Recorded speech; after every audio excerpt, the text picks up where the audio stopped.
একটা নারীকে আল্লাহ তাআলা এক একটা ফ্যামিলির ম্যানেজিং ডাইরেক্টর বানিয়ে দিয়েছে। অনেক স্ত্রী আছে স্বামী ঘরে ঢুকলেই ঘরে আটা নাই, রুটি নাই, চাল নাই, ডাল নাই। অনেক বোনেরা আছে বাইরে যাওয়ার সময় পার্লারিং করে মেকআপ করে সুন্দর জামা কাপড় পরে বাইরে যায়, আর স্বামীর সামনে আসলে বুয়ার মতো থাকে। ড্রাইভারের সাথে কথা বলার সময় মিষ্টি হাসি দিয়ে কথা বলে। বাজারে শপিং করতে গেলে আসসালামু আলাইকুম ভাই কেমন আছেন, কি সুন্দর আসসালামু আলাইকুম। স্বামীর সামনে আসলে আর এই মিষ্টি কথাটা নাই। কেউ ফোন দিয়েছে, হ্যালো কে, স্বামীকে চায়, উনি বাসায় নাই, কাট। আমার বোনেরা, আমার মায়েরা, খবরদার, আপনার স্বামীর ভেতরে আপনার জান্নাত, আপনার স্বামীর ভেতরে আপনার জাহান্নাম। স্ত্রীদেরকে আল্লাহ কি দায়িত্ব দিয়েছে একটা ফ্যামিলিকে সুন্দর করতে, একটা দাম্পত্য জীবনকে সুন্দর করতে। স্ত্রীর এক নম্বর দায়িত্ব হচ্ছে she should make a comfort to her husband. স্ত্রীর উচিত স্বামীর জন্য ঘরটাকে প্রশান্তির নীড় বানিয়ে রাখা। কি বানিয়ে রাখা? প্রশান্তির নীড়। স্ত্রী হওয়া উচিত এমন যাকে দেখলে স্বামীর চোখ জুড়ায়, স্বামীর প্রাণ জুড়িয়ে যায়, স্বামীর হৃদয়টা ঠান্ডা হয়ে যায়, ঠিক কিনা? আর স্ত্রীর দিকে তাকালে যদি মেজাজ গরম হয়ে যায়, মেজাজ খিটখিটে হয়ে যায়, ঝামেলা আছে না নাই? ঝামেলা আছে। এজন্য মেহেরবানি করে আমাদের বোনরা যারা, এমন কোন কাজ করবেন না যেটা স্বামীর মেজাজকে খিটখিটে করে দেয়। কারণ আল্লাহ তাআলা আপনাদেরকে তৈরি করেছে লিতাসকুনু ইলাইহা, স্বামী আপনার কাছে গেলেই যেন তার হৃদয়টা প্রশান্ত হয়ে যায়, ঠিক কিনা? অনেক স্ত্রী আছে না জেনে না বুঝে স্বামীর সাথে এমন খিটখিটে মেজাজ দেখায় যেটা স্বামীর জন্য মেনে নেওয়া কষ্টকর। স্বামীর জন্য একটা ত্রাস হয়ে দাঁড়ায় স্ত্রী, ত্রাস। অনেক স্বামী আছে স্ত্রীর এরকম আচরণের কারণে, অতিরিক্ত প্রেসার ক্রিয়েট করার কারণে স্ত্রীদেরকে ভয় পায়।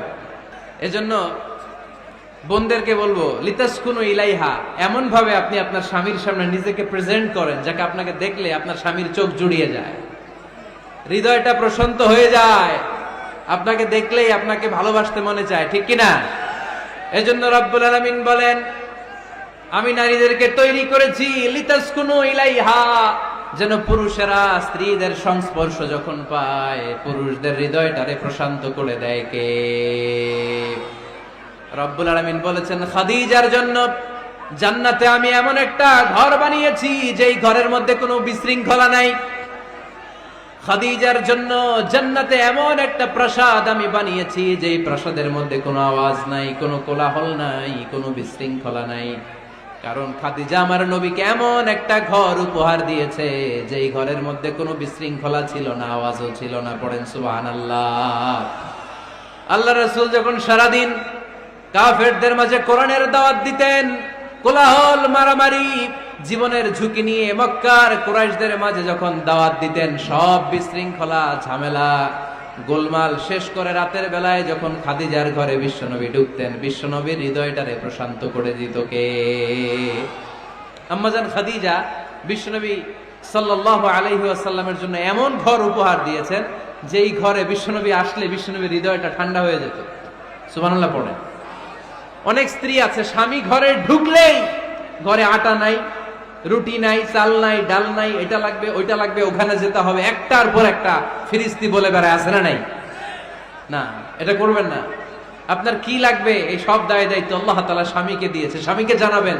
তবে ধীরে সুস্থে, ধীরে সুস্থে স্বামীর জন্য ঘরটাকে এমন করে রাখতে হবে যেন ঘরে ঢুকলেই স্বামীর হৃদয়টারে প্রশান্ত করে দেয় কে?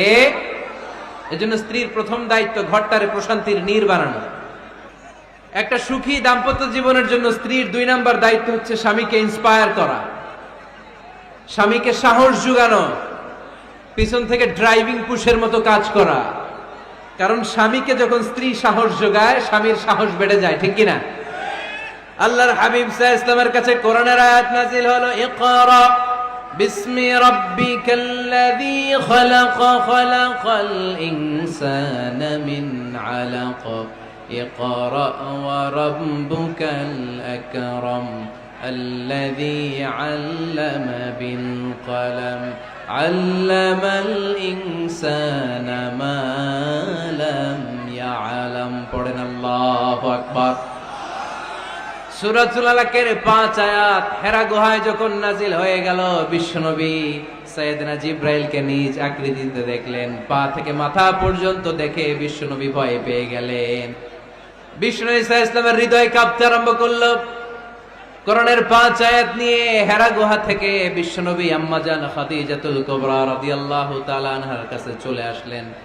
এসে ডেকে বললেন, খাদিজা জাম্মিলুনি জাম্মিলুনি, কম্বল দিয়ে তুমি আমারে চাপা দাও, আমার ভয় লাগছে, মনে হয় আমি বাঁচবো না। আম্মাজান খাদিজা বললেন, কি হয়েছে আপনার? বিশ্বনবী বললেন, বিশাল বড় একটা লোক কোরআনের 5 আয়াত নিয়ে এসেছে। ওই লোকের পা হেরা গুহার মধ্যে, মাথাটা আকাশের উপরে, এত বিশাল সত্তা, বিশাল কোন মানুষ জীবনে আমি দেখি নাই। এসে সে পরিচয় দিয়েছে সে নাকি জিব্রাইল ফেরেশতা।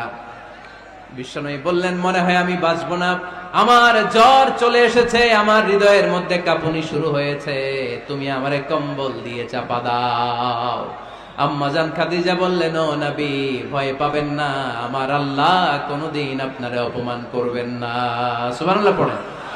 ওয়াল্লাহি ওয়াল্লাহি লা ইউখজিক আল্লাহু আবাদা। নবী গো, আল্লাহ আপনারা অপমান করবেন না, কারণ আপনার মধ্যে এমন এমন ভালো ভালো গুণ আছে, এই গুণাবলীগুলি যে মানুষের মধ্যে থাকে তাকে আমার রব কোনোদিন অপমান করতে পারে না। চিল্লায় বলেন ঠিক কি না? নবী হে, ইন্নাকা লা তাসিলুর রাহিমা, আপনি আত্মীয়তার সম্পর্ক বজায় রাখেন। ও নবী, তাসদুকুল হাদিসা, সব সময় আপনি সত্য কথা বলেন। ওয়া তাহমিলুল কাল্লা, আপনি মানুষের বোঝা টেনে দেন। ওয়া তাকসিবুল মা'দুমা, যার উপার্জন করার কেউ নাই, নিজে গায়ে খেটে আপনি তারে উপার্জন করে দেন। ওয়া তুঈনু আলা নাওয়াইবিল হক, সত্য যেখানে বিপন্ন সেখানে আপনি সাহসী সৈনিকের মতো দাঁড়িয়ে যান। সুবহানাল্লাহ।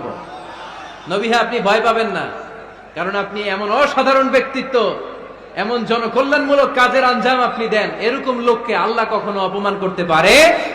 আপনি চালিয়ে যান, আপনাকে থামানোর মতো অপশক্তি গোটা বিশ্বে দ্বিতীয়টা নাই। চিল্লায় বলেন ঠিক কি না? বিশ্বনবীকে সাহস জুগিয়েছেন, এরকম সাহস জোগানোর মতো স্ত্রী আমাদের দরকার আছে না নাই?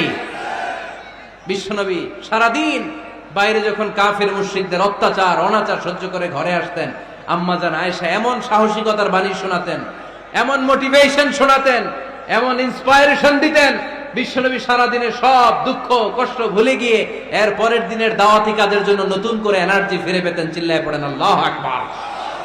এজন্য স্ত্রীর 2 নাম্বার কাজ হচ্ছে স্বামীকে সাহস যোগানো। 2 নাম্বার কাজ কি?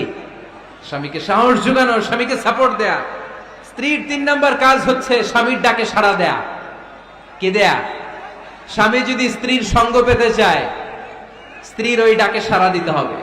রাতের বেলা স্বামী যদি স্ত্রীর সঙ্গ চায়, আর স্ত্রী যদি সঙ্গ না দিয়ে চলে যায়, ফজর পর্যন্ত স্ত্রীর উপর আল্লাহর ফেরেশতারা লানত দিতে থাকে। চিল্লায় পড়েন নাউযুবিল্লাহ।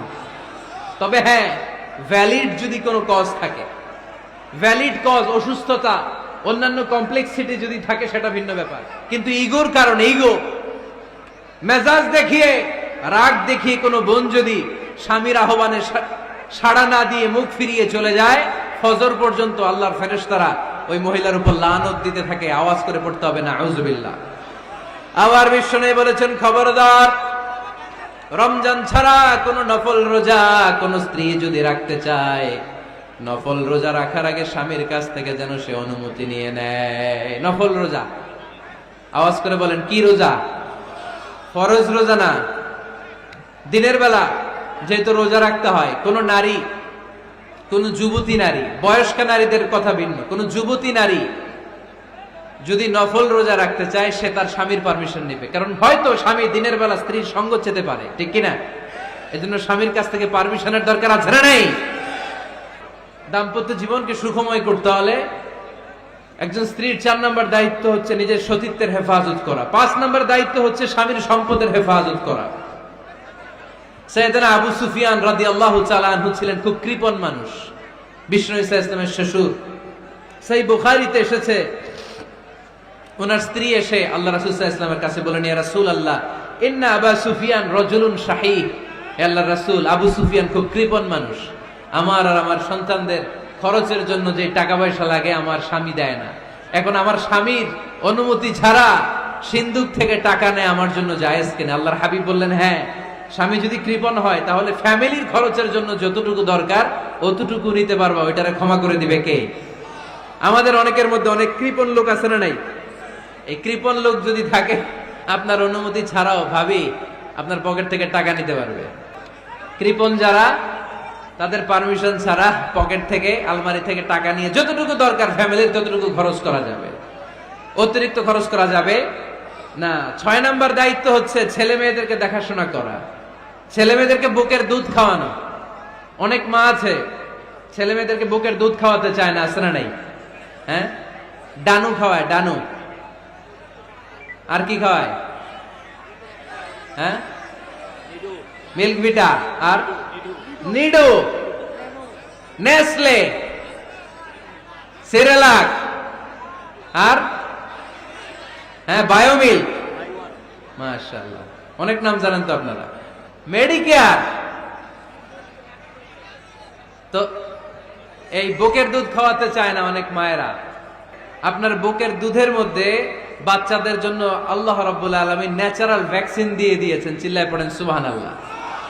ন্যাচারাল, প্রাকৃতিক টিকা, বাচ্চার জীবনের প্রথম টিকাটা, সন্তানের জীবনের নবজাতক শিশুর প্রথম টিকাটা আল্লাহ তাআলা মায়ের বুকের শাল দুধের ভেতরে দিয়ে দিয়েছেন। সুবহানাল্লাহ পড়ে। টিকাগুলো তো বাজার থেকে কিনতে হয়, প্রথম টিকাটা আল্লাহ ফ্রি দিয়ে দিছে। সুবহানাল্লাহ পড়বেন না?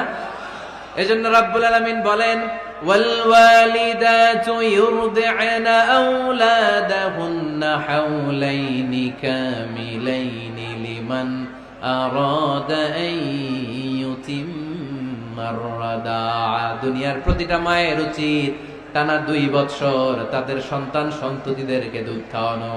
কয় বছর? আওয়াজ করে বলতে হবে, কয় বছর?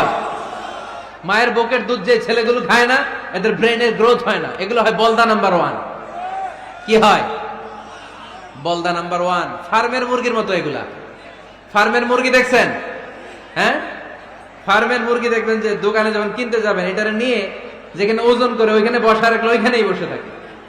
আধা ঘন্টায় উঠবে না, এটা বসেই থাকে। আর গ্রামের মুরগি দেখছেন, দেশি মুরগি, ধরতে পারবেন এটারে? খবর আছে, ঘাম ছুটায় ছাড়বে। তো মায়ের বুকের দুধ যেগুলা খায় এগুলা দেশি মুরগির মতো। আর এই নিডু খায় যেগুলো, এগুলো 1 নাম্বার বলদা হয় আর ফার্মের মুরগির মতো হয়। ঠিক কিনা? উদাহরণটা দিলাম এই জন্য, আপনার সন্তানের ভবিষ্যতের কথা বোঝানোর জন্য উদাহরণটা দিয়েছে। বুকের দুধ খাওয়াবেন, এর মধ্যে আল্লাহ তাআলা এমন নিউট্রিশন, পুষ্টি গুণ দিয়ে মায়ের বুকের দুধকে আল্লাহ তাআলা সমৃদ্ধ করেছে।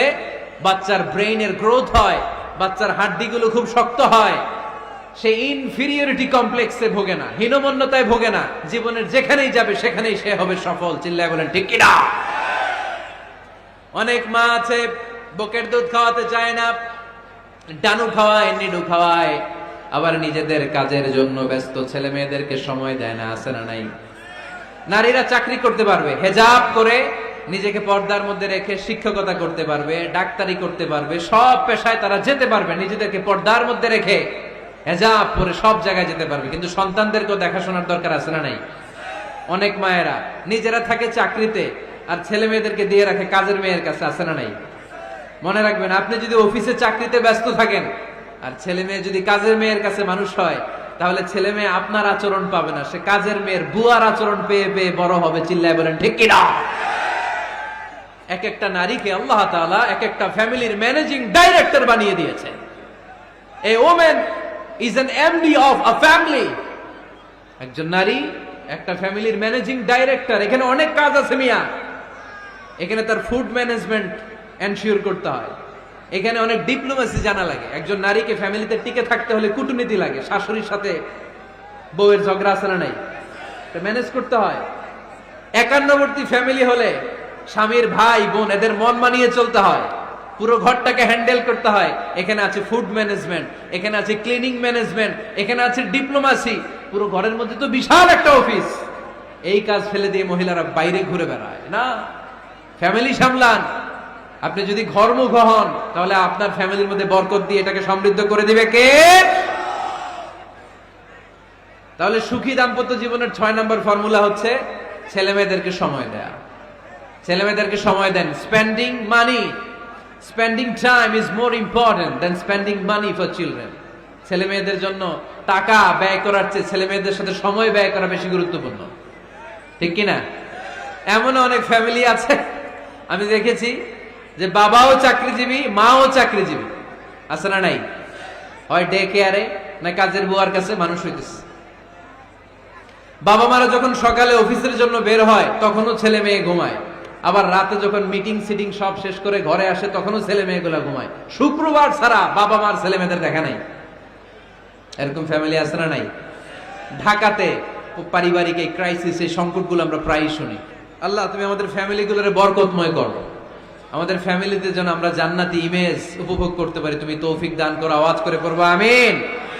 7 নাম্বার দায়িত্ব, বিশ্বনবী বলেছেন খবরদার, স্বামী পছন্দ করে না এমন কোন লোককে স্ত্রী যেন ঘরে অ্যালাউ না করে। স্বামী পছন্দ করে না এমন কোন লোককে আপনার স্ত্রী ঘরে অ্যালাউ করতে পারবে?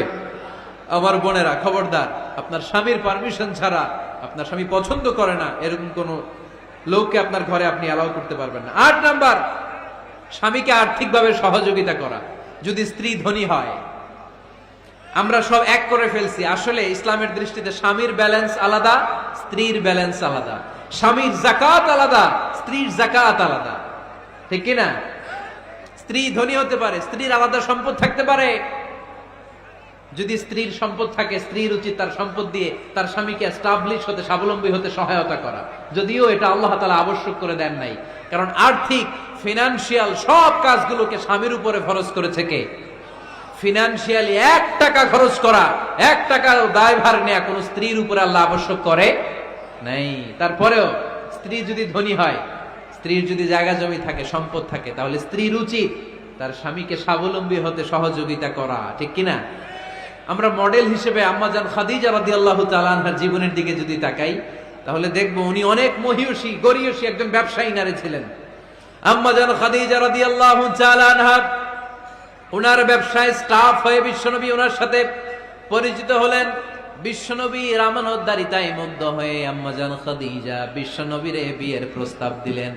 আম্মাজান খাদিজা রাদিয়াল্লাহু তাআলা আনহার সাথে বিশ্বনবীর যখন বিয়ে হয়ে যায়, বিয়ের পরে আম্মাজান খাদিজা বলেন, ও বিশ্বনবী, আমার যত সম্পদ আছে, আমার ব্যবসায়ের যত মালামাল আছে, যত সম্পদ আছে, সব আমি আপনার পায়ের সামনে এনে রেখে দিলাম। আপনি দিয়ে দিলাম, সব সম্পদ আপনারা আমি দিয়ে দিলাম। আপনি ইচ্ছে মতো মানুষকে দান করতে পারেন, খরচ করতে পারেন, দাওয়াতি কাজে, মুসলিমদেরকে আজাদ করার কাজে আপনি ব্যয় করতে পারেন। আওয়াজ করে পড়েন আল্লাহু আকবার। আম্মাজান খাদিজাকে যদি আমরা মডেল হিসেবে ধরি, তাহলে প্রতিটা বোনের উচিত তাদের যদি অর্থকড়ি থাকে, সম্পদ থাকে, স্বামীকে স্বাবলম্বী হতে ওই সম্পদ দিয়ে সাহায্য করার দরকার আছে না নাই? কথা বলেন না কেন? 9 নাম্বার, স্ত্রীর দায়িত্ব দাম্পত্য জীবনকে সুখময় করতে নিজেকে স্বামীর সামনে বিউটিফাই করে উপস্থাপন করা। নিজেকে বিউটিফাই করে, মেকআপ করে স্বামীর সামনে উপস্থাপন করা। আমি আমার মা বোনদেরকে বলবো, আপনারা নিজেদেরকে গুছিয়ে সাজিয়ে স্বামীর সামনে উপস্থাপন করুন। অনেক বোনেরা আছে বাইরে যাওয়ার সময় পার্লারিং করে, মেকআপ করে, সুন্দর জামা কাপড় পরে বাইরে যায়, আর স্বামীর সামনে আসলে বুয়ার মতো থাকে। আছে না নাই? স্বামীর সামনে পচা জামা, ছিঁড়া জামা, চুলের মধ্যে নাই সুগন্ধি, নিজেকে গুছিয়ে রাখে না, সামলে রাখে না, কাজের বুয়ার মতো নিজেকে উপস্থাপন করে স্বামীর সামনে। আর বাইরে গেলে মেকআপ করে, পার্লারিং করে যায়। হওয়া দরকার ছিল উল্টা, বাইরে আপনি সাদা সিধা ভাবে যাবেন, বোরকা দিয়ে নিজেকে ঢেকে যাবেন।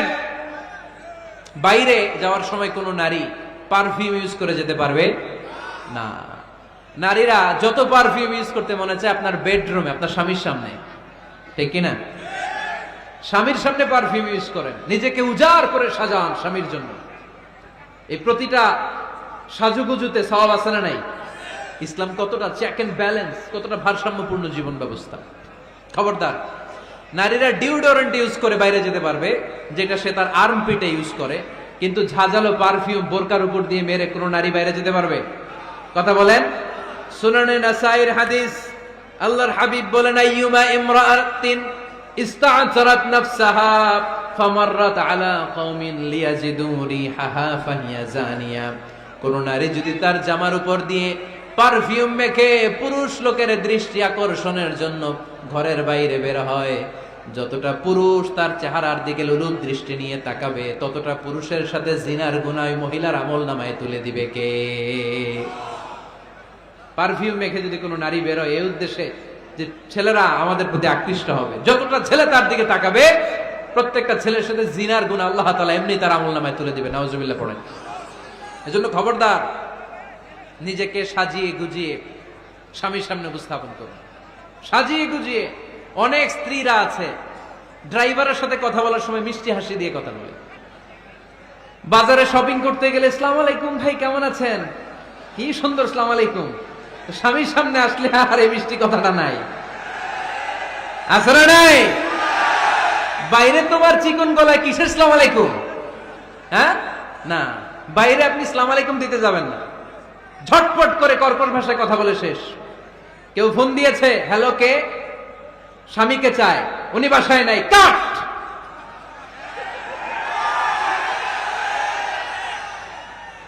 কারে চান, আপনার হাজবেন্ডের, নাই, কাট, শেষ করে দিবেন। মিষ্টি মিষ্টি আসসালামু আলাইকুম আসসালামু আলাইকুম বলা যাবে নাকি? খবরদার, খবরদার। বাজার করতে গেলে কি মিষ্টি হাসি, দোকানে গেলে কি মিষ্টি আলাপ, ড্রাইভারের সাথে কি সুন্দর কথা, সিএনজি ওয়ালার সাথে কি সুন্দর আলাপ, আর ঘরে আসলে এই চেহারাটারে এরকম করে রাখে, আছে না নাই? ঘরে আসলেই স্বামীর সাথে খিটখিটে মেজাজ, না বোনেরা, উল্টো করে ফেলছেন আপনি। বরং স্বামী ছাড়া অন্যদের সাথে কথা শর্টকাটে সারবেন, যাতে কোনো ফিতনা চলে না আসে। চিল্লায় বলেন ঠিক কিনা? আর নিজেকে স্বামীর জন্য উজাড় করে সাজান, পার্লারিং করেন, বিউটিফিকেশন করেন, মেকআপ করেন, বেডরুমে পারফিউম মাখেন, নিজেকে উজাড় করে স্বামীর জন্য সাজান। সওয়াব দিয়ে আপনার আমল নামাটারে পূর্ণ করে দিবে কে? বিশ্বনবী যখন সফরে যেতেন, সফর থেকে ফিরে আসার সময় ডিরেক্টলি স্ত্রীর ঘরে যেতেন না। বিশ্বনবী একজনকে ঘরে পাঠিয়ে দিতেন, মদিনা রূপকণ্ঠে কিছু সময় অপেক্ষা করতেন, আর বলতেন আজকে আমি আয়েশার ঘরে যাব, আয়েশারে যে বলো আমি এসেছি, কয়েক ঘন্টা পরে আয়েশার ঘরে আমি ঢুকবো। সুবহানাল্লাহ পড়েন। স্ত্রীকে সময় দিতেন, কারণ স্ত্রী হয়তো কাজ করে, ঘর গুছায়, ঘেমে থাকতে পারে, তাকে নিজেকে গুছানোর জন্য সময়ের দরকার আছে না নাই? লম্বা সফর শেষ করে, সেই বুখারীর হাদিস, বিশ্বনবী যখন সফর শেষ করে মদিনায় ফিরতেন, ডিরেক্টলি স্ত্রীর কাছে যেতেন না, মদিনার উপকণ্ঠে ওয়েট করতেন এবং বার্তাবাহককে পাঠাতেন, যে বলো যে আজকে আমি সফিয়ার ঘরে থাকবো। সফিয়াকে সময় দিতেন 2-1 ঘন্টা, যাতে নিজেকে সাজিয়ে নিতে পারে। সুবহানাল্লাহ পড়ো। আমার বোনেরা, আমার মায়েরা, খবরদার, আপনার স্বামীর ভেতরে আপনার জান্নাত, আপনার স্বামীর ভেতরে আপনার জাহান্নাম। আপনার স্বামীর মনকে খুশি রাখতে পারলে জান্নাতের দরজাগুলো আপনার জন্য খুলে দিবে কে? ক্যাপাসিটির বাইরে কিছু চাবেন না। এই 10টা স্ত্রীদের দায়িত্ব।